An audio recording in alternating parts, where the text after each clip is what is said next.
Well, joining me now is Karl Rove, former President George W. Bush senior advisor and a Fox Business contributor. Karl, great to see you. Let's talk New York first. So the big race, the special election, District 19, the Democrat wins.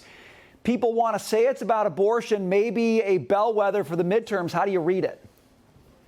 Well, it may be about abortion, but it may also be about there was a hot primary for state senate in Ulster County, the big Democratic county in this district, and the home of the Democratic candidate, and that may have added to the turnout for Democrats in this swing district. Joe Biden won it by 1.5%. Mr. Ryan won it last night by 2.2%. And the difference could have been the turnout in one county, Ulster County, and that driven by the fact that it had both a competitive congressional primary and a very competitive state senate primary. But Republicans ought to take a look at this because we've had 4 special elections this year since the Dobbs decision. Nebraska won. The Republican won it by 5 points. Trump carried the district by 15. Minnesota won. The Republican won it by 4. Trump had carried the district by 10. We just talked about New York 19. We also had New York 23, which the Republican won by 6, but Trump had won it by 11. So is there some depression, if you will, in the Republican turnout from 2020? That is to say, some Trump voters from 2020 who just aren't interested in the midterms. Interesting. I want to go to Florida, Karl, as well. That's obviously going to be a state to watch. Florida Congressman Charlie Crist will face Governor Ron DeSantis this November. Take a look at what Crist had to say about those who vote for DeSantis. Listen to this. Those who support the governor should stay with him and vote for him, and I don't want your vote.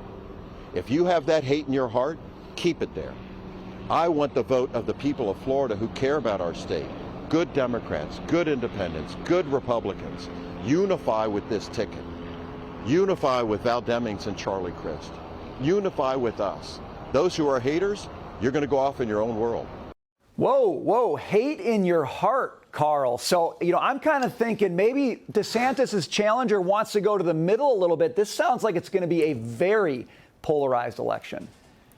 It was a very nasty comment, insulting everybody who today, and the polls show a majority of the people of Florida are supporting Governor DeSantis today. And insulting them isn't exactly a good way to start the general election. And then to say that you want to unify them after you basically have insulted everybody who might be thinking about or might have supported Governor DeSantis in the past. I think Charlie Crist is maybe past his prime. He ran as a Republican, declared himself an independent. Now he's a Democrat. Maybe he hasn't yet learned that the best way to win is by being authentic and having a message that is positive and optimistic, not starting out by insulting the majority of the people of your state. Wow. Real quick, what do you think about the student debt transfer? I'm not going to call it forgiveness. I'm going to call it transfer. Is it as big of a political winner as Democrats seem to think it is? No, I don't think so at all. Look, think about this. They made such a big deal. We passed the Inflation Reduction Act, and we, over the next decade, are going to reduce the deficit by $300 billion. And this one executive action, just one part of it, giving debt forgiveness of up to $10,000 for everybody who makes less than $125,000 a person or $250,000 a couple. The cost of that is $300 billion.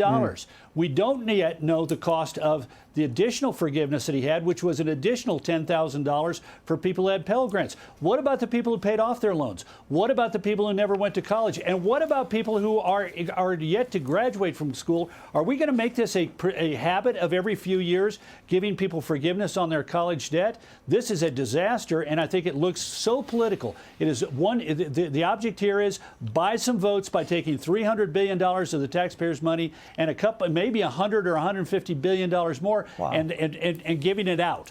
And that really is a sad commentary on American politics. There is not a student thinking about college in the future who's not going to say, I deserve the same deal, and they're going to scream about it, Karl, which means the cost on this thing just keeps ballooning. Always appreciate you having with us, Karl. Thanks for being here today.